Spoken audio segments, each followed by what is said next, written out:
1.25 கோடி ரூபாய் டிராஃப்டை காமிச்சு இங்க இருக்கிறவங்க எல்லாரையும் பயமுறுத்தி காசு வாங்கினா சாக்கோ. ஒரு தடவை இல்ல 2 தடவை. 1.25 கோடி ரூபாயோ? இது எவ்வளவுனா இது? மெட்ராஸ்ல இருந்து எப்படியோ மேனிபுலேட் பண்ணி வந்த கள்ள டிராஃப்ட் விஷயம் தெரிஞ்சு எவனோ காட்டி கொடுத்துட்டான். நேத்து பெங்களூர் சிட்டி ரேஞ்சில் நடந்த ஆக்ஷன்ல எல்லாரும் கையை கழுவிட்டாங்க. டெண்டர் ஓபன் பண்ணப்ப அது நம்ம தலையில விழுந்துருச்சு. എന്നിട്ട് அந்த டிராஃப்ட் இப்ப கலெக்டர் கையில. அது நாளைக்கு பேங்குக்கு போகும்போது நம்ம குட்டு வெளிப்பட்டுடும். அதுக்கு முன்னாடி மெட்ராஸுக்கு போய் பேங்க் மேனேஜரை பார்த்து எல்லாத்தையும் சமாளிக்கணும்.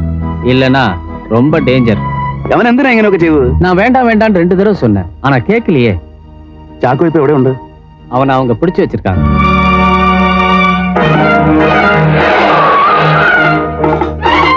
അവനൊരു അബദ്ധം പറ്റിപ്പോയതാണ്.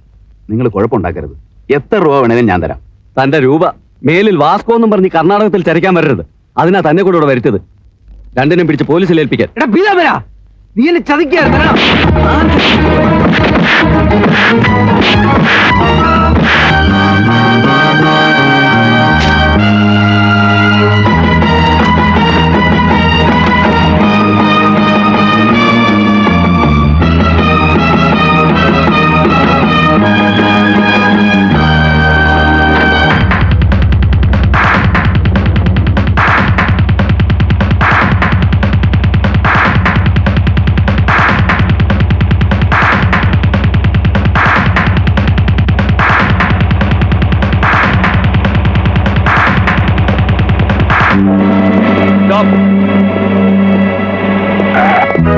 ഇറങ്ങ്.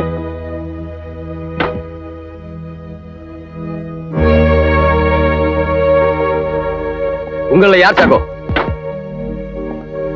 ഞാനാ inspector. No argument. Come on. Inspector ഇനിയിപ്പോ എന്താ ചെയ്യാ? നീ വാ.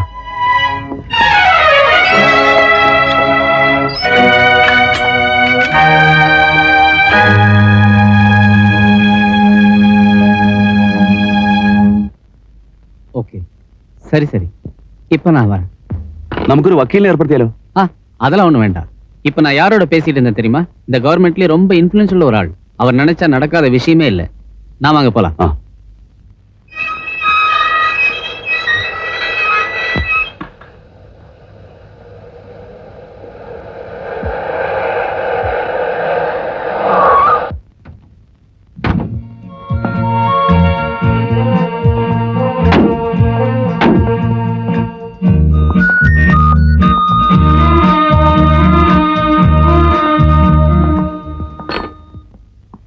அவங்க வந்துட்டாங்க.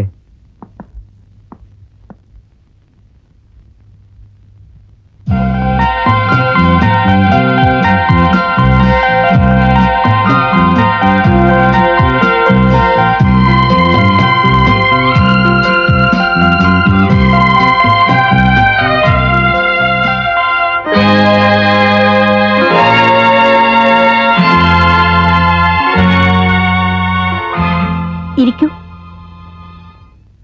KRC വിവരം അറിയിച്ച ഉടനെ ഞാൻ ഫോണിൽ വിളിച്ചിരുന്നു. അദ്ദേഹത്തെ കിട്ടിയില്ല. പിയോട് വിവരമെല്ലാം പറഞ്ഞിട്ടുണ്ട്. ഹലോ, അവരുதான் பேசுறாருமா.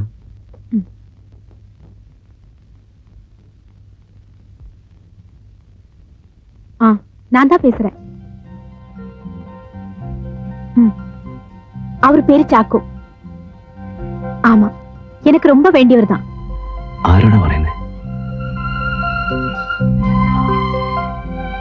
சரி, தேங்க்ஸ். KRC മെട്രോപൊളിറ്റൻ മജിസ്ട്രേറ്റ് കോടതിയിൽ ചാക്കോയെ ഉടനെ ഹാജരാക്കും.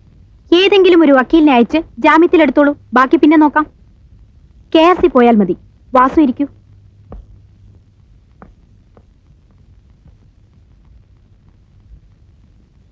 വാസു മുതലാളുടെ മുഖത്തെന്താ ഒരു വിഷമം?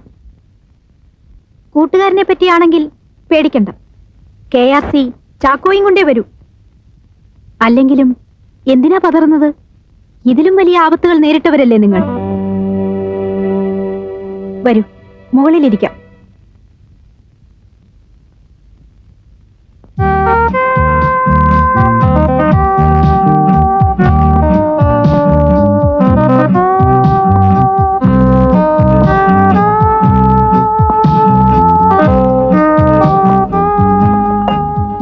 സത്യൻ ചേട്ടന്റെ മകളാണ് വാസുവിന്റെ ഭാര്യ അല്ലേ? അതെ.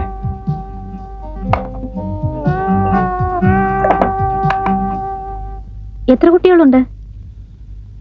ഇല്ല. എനിക്കും കുഞ്ഞുങ്ങളുണ്ടായില്ല. 8-9 വർഷം അങ്ങേരുടെ ഭാര്യയായിരുന്നിട്ടും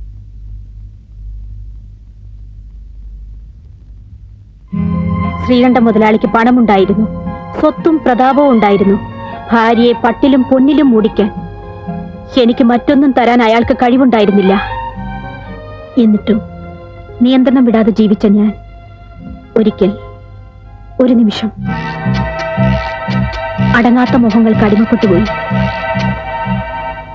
ആ പുഴക്കരയിൽ വെച്ച് വാസു ഓർക്കുന്നില്ലേ? തെറ്റായിരുന്നു അത്.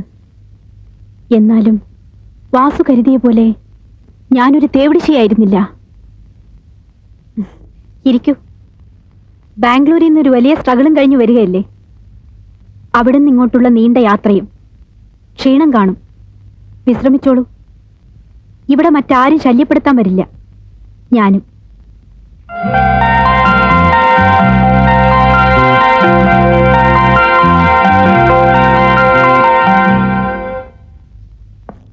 என்னாச்சு? ஏற்பாடு பண்ணதும் ஆள் இல்லையா? ஜாமீன் அப்பவே கிடைச்சிருச்சு. சாக்கோவை கெஸ்ட் ஹவுஸ்ல விட்டு வந்திருக்கேன். பாவம், அவன் இப்ப நம்ம கூண்டுல மாட்டின கிளி மாதிரி ஆயிட்டான். ஆமா, வாசு தூண்டில் போட்டிருக்கு. அவசரப்படாத, வெயிட். நான் அவனை கூட்டிட்டு சாக்கோ விட்ட போகணும், பேசணும்.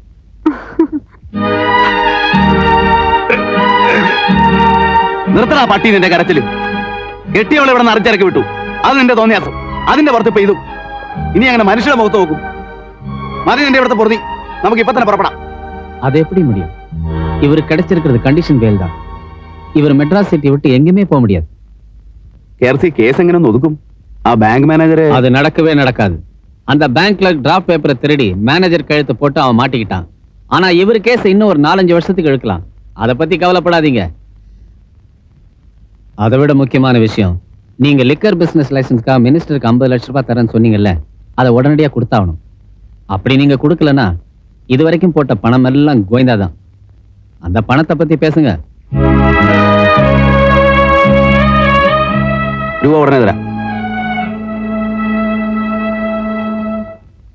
കാണുന്നവരെല്ലാം ചോദിക്കുന്നു, വാസ്കോക്ക് എന്ത് പറ്റി, എന്റെ മരുമകൻ എന്ത് പറ്റി? നാണക്കേട്. എന്താ?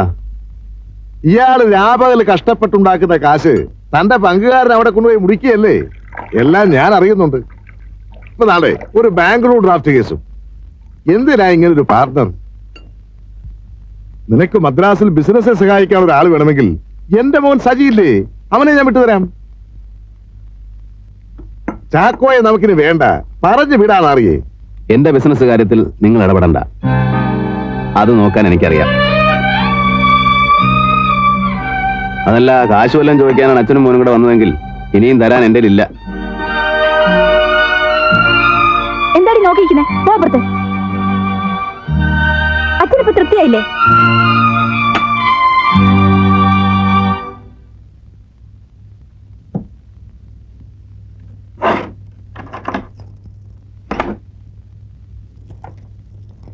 ഓ, നിങ്ങൾ വലിയ പണക്കാരൻ. ഈ വീട്ടിലെ വേലക്കാരിയുടെ മുന്നിൽ വെച്ച് എന്റെ അച്ഛനെ നിങ്ങൾ ഇൻസൾട്ട് ചെയ്ത് അല്പന അർത്ഥം കിട്ടിയ പോലെ. നിങ്ങൾ വലിയ തറവാട്ടുകാരുടെ യോഗ്യത എന്നെ കൊണ്ടൊന്ന് പറയിപ്പിക്കണം. പറഞ്ഞല്ലോ. ഇല്ല. പ്രസിഡന്റ് ഇലക്ഷനും കാറ് വാങ്ങാനും കടം വീട്ടാനും നിന്റെ അച്ഛൻ വാങ്ങിച്ചതിന്റെ കണക്ക് ഞാനിതുവരെ പറഞ്ഞിട്ടില്ല. എന്നിട്ട് നിന്റെ നാട്യം വേറെയാണ്. പഠിപ്പും പദവില്ലാത്ത ഒരു ചാരായ കച്ചവടക്കാരനെ കല്യാണം കഴിച്ചതിന്റെ സങ്കടമാണ് നിനക്ക്. ആ പുച്ഛത്തോടെ അല്ലാതെ എന്തെങ്കിലും നീ എന്നോട് പെരുമാറിയിട്ടുണ്ടോ? അത്രേ പറ്റൂ, കൂടുതലൊന്നും പ്രതീക്ഷിക്കണ്ട.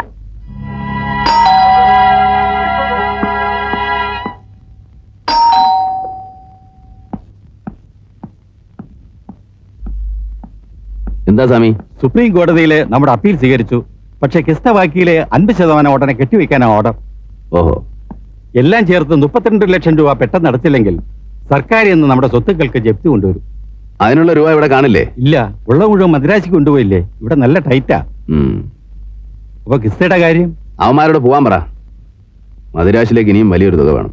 ഞാൻ അതിനായിട്ട് ഇറങ്ങിയതാ.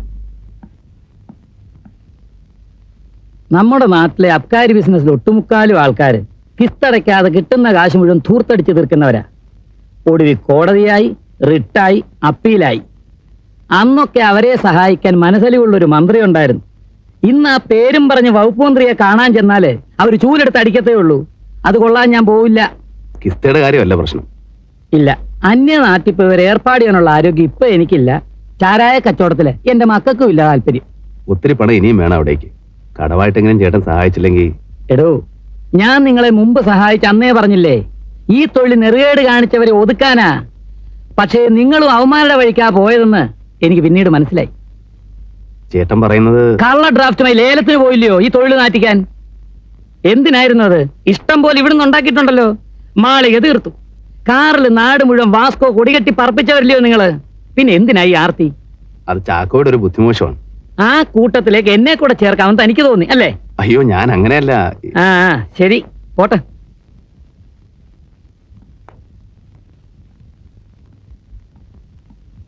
പണം ഉണ്ടാവുമ്പോ നമ്മുടെ മിടുക്കുകൊണ്ടല്ല ദൈവം തരുന്നതാണെന്ന് കരുതണം. അതുപോലെ നഷ്ടപ്പെടുമ്പോ അവൻ തിരിച്ചെടുത്താണെന്ന് കരുതിയാ മതി. എടോ, എന്റെ അപ്പൻ കടം കൊണ്ട് തളർന്നപ്പോഴാ ഞാൻ കുടുംബകാര്യം ഏറ്റെടുത്തത്. പക്ഷേ അങ്ങേര് മരിക്കുന്നത് കടക്കാരനായിട്ടല്ല, പണക്കാരനായ ഈ കുഞ്ഞാപ്പന്റെ അപ്പനായിട്ടാ.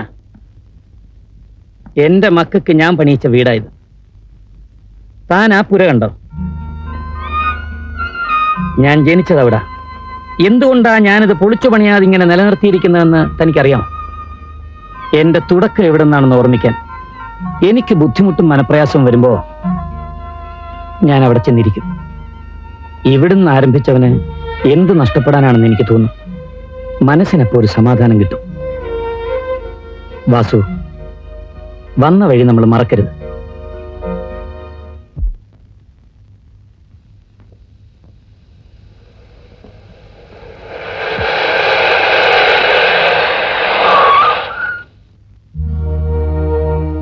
വാസു, വന്ന വഴി നമ്മൾ മറക്കരുത്.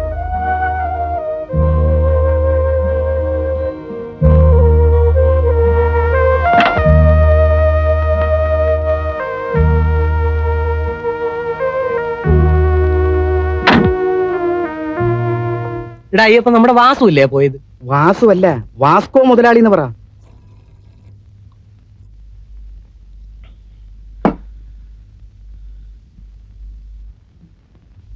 മുമ്പ് ചാത്തുണ്ണേട്ടന്റെ കൂടെ ഞാൻ ആദ്യമായിട്ട് നിങ്ങളുടെ വീട്ടിൽ കയറി വന്ന് ഓർമ്മയുണ്ടോ?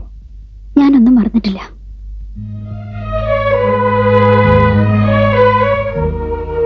ഇന്ന് ഞാൻ വന്നു. എനിക്ക് കുറെ പറയാനുണ്ട്. മനസ്സിനൊരു സ്വസ്ഥതയില്ല.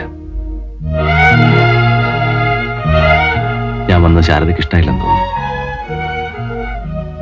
അല്ല,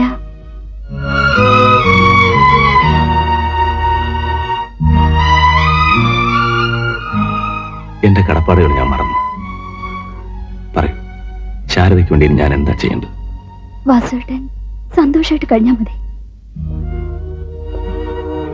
എനിക്ക് വേറൊന്നും വേണ്ട.